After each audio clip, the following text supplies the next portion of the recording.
I want to talk a little bit about nationalism. Nationalism is an ideology, and an ideology is a system of beliefs that motivate political action. So politics in turn, political action, the definition is the allocation of scarce resources by governments. And we all know what a government is. It's a ruling body of some kind. So nationalism is the most important ideology in the modern world, has been for a while now.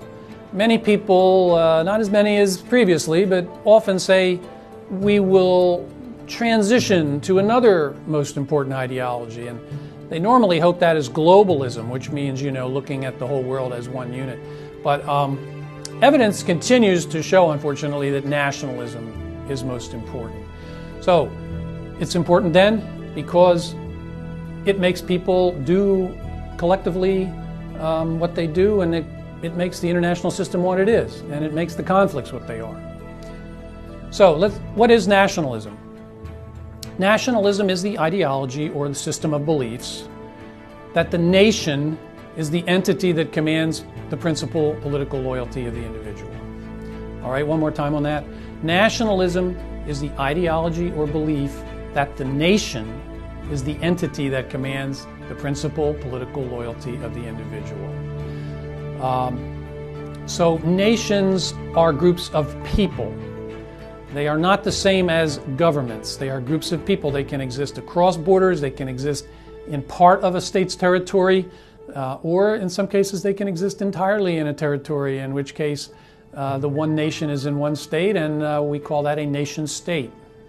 So I've defined nationalism in terms of the word nation, which of course is always a bad way to define something by its own term. So that begs the question, what is a nation? Okay, so there are three requirements to make a group of people a nation. Sometimes people can just possess the first one. Sometimes they can possess the first two. But that does not make them a nation. I'll explain that. They have to possess all three of the following traits.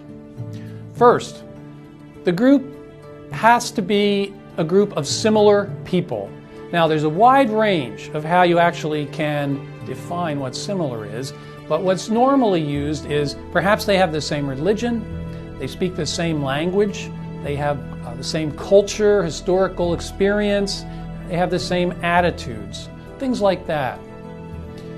Now, the second trait is that the members of this group of similar people recognize their similarity and accept it. For example,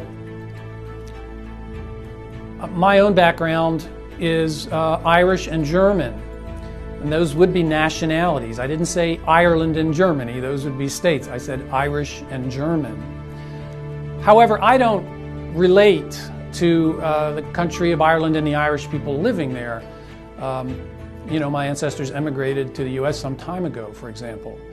On the other hand, someone who has just emigrated to the United States for Ireland probably has very strong ties to the Irish nation. That is the group of people in Ireland with all of those traits that you associate with the group of people who live on the island of Ireland. So you have to be similar, you have to recognize the similarity and kind of embrace it. This does not mean you're a nation, but it does mean you are more or less what we call an ethnic group or a subnational group. And that means you do have a collective sort of set of traits, and you are proud of them and you celebrate them. So I think we can consider several groups in the United States, perhaps African Americans, perhaps recent immigrants would be Somali Americans up in the upper Midwest, things like that. They still do identify with their parent nationality, if you will. So the decisive thing, when you have those two already, the decisive third thing that does make a group of people a nation is that they want to be self-governed. Okay, what does self-government mean? in most cases, it means this group wants to have its own state. Okay, and as we know, a state means they want their own exclusive territory. They want to have their own government. So, a nation is a group of similar people who recognize their similarities and want to be self-governing. Now, it's the third characteristic that causes much of the conflict in today's world. First, being a nation is self-determined. Somebody, let's take the Palestinians. They're a nation because they say they're a nation. And you can go back in history and say, well, back in 1860, I don't know what particular year, but they didn't have that awareness of being a nation. And that could be entirely true. I'm not saying one way or the other on that, it's not my field. But what I am saying is today, they consider themselves a nation. They want their own state. And they are distinctive from the other peoples in that region. So, unfortunately, let's carry that a little further. The Israelis, they're a nation, right? They're a group of similar people, different than the Palestinians, who recognize the similarity, and they not only want to have their own state, but they at the moment have it. But as we know, that's one of the most explosive conflicts, and enduring conflicts and difficult to solve conflicts in today's world. And it's because we have the situation of two nations that basically want one territory, the same territory. How does one resolve that? Well, as you know, as frustrations grow and as your sense of nationalism becomes stronger and stronger, you both begin to fight about it. People are willing to fight for it. Now, why is it so strong? Why is nationalism the strongest ideology? I think it boils down to the idea that rule by one's own people is the most desirable form of rule that any individual human can want. If you're talking about human security, you feel most secure when people like you, however you define that, are in charge, and ideally you have the vote, and their actions reflect your will, or at least the collective will of your nation. Think of other examples, which I'll go over in a minute, and you can see how sometimes nations are peaceful within a country where there are many nations. Other times they are not. Now, before I go into the different ways that states and nations can line up, I want to stress that nationalism can achieve extremely good results as well as cause some of the conflicts that we're talking about. Nationalism can actually stimulate democracy in some cases, for example. So let me, since we're talking more conflict resolution, let me emphasize some of the negative effects. A lot of it has to do with how nations line up with the territorial states that dominate today's international system, the sovereign states. The best combination, if you will, is one nation in one state, which we term a nation state. That would be, for example, France. Most of the people living in the state of France, the French, right?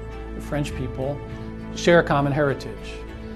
We know that there are immigrants and that oftentimes they're from Northern Africa because of France's colonial heritage, and that they often cause friction with the other nationality who call themselves French and who make up the vast majority of that country.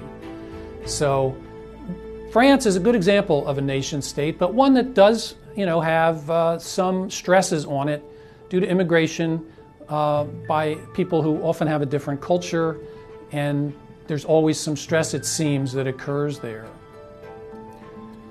Now, another case, which by the way is the most prevalent, I should say that nation states only make up about 10-12% of all the states in the world. They're a minority. So the most common is what we call a multinational state. That is where several nations occupy one territorial state, normally have one government.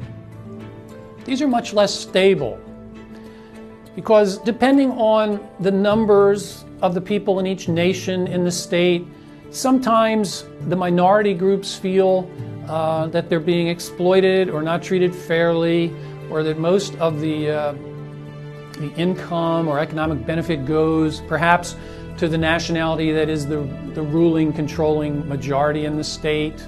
So in other words, multinational states, unless governed very carefully, can result in separatist movements. And separatist movements can be handled in a number of different ways: by diplomacy, by negotiation, by creating laws, creating institutions that share power. But they also can erupt into violence and then need resolution of the conflict, which oftentimes has to do with some acknowledgement of the minority nation and treating them in a, more respectable or taking better care of their human rights fashion. Some surprising states that are multinational, maybe Canada. You might be familiar there, but the French Canadians are a distinct minority group, and as opposed to what I guess are called English Canadians, the majority group. But one of the biggest indicators of difference, of course, is language. So the French Canadians speak French, English Canadians speak English. Different cultures, constant source of friction. Canada is a thriving democratic state with a good economy. So it turns out that in most cases, minorities can live in peace under such conditions because nobody feels marginalized. But I will say, even so, periodically over the last 15 years, the French Canadians have taken a vote on whether to separate from Canada. And they actually came very close to separating in the last vote. It was a vote of like 49 against and 51 for.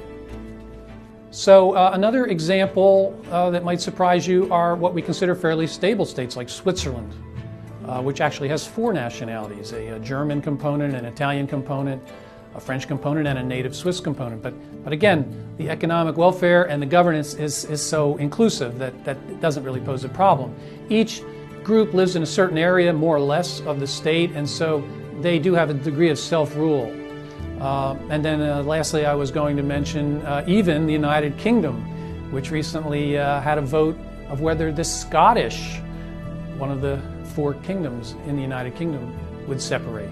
So even in those kind of countries, I make the point because nationalism is an extremely strong driver and seems sometimes to drive groups of people in a direction that doesn't make sense to the person who's just looking at it from the surface.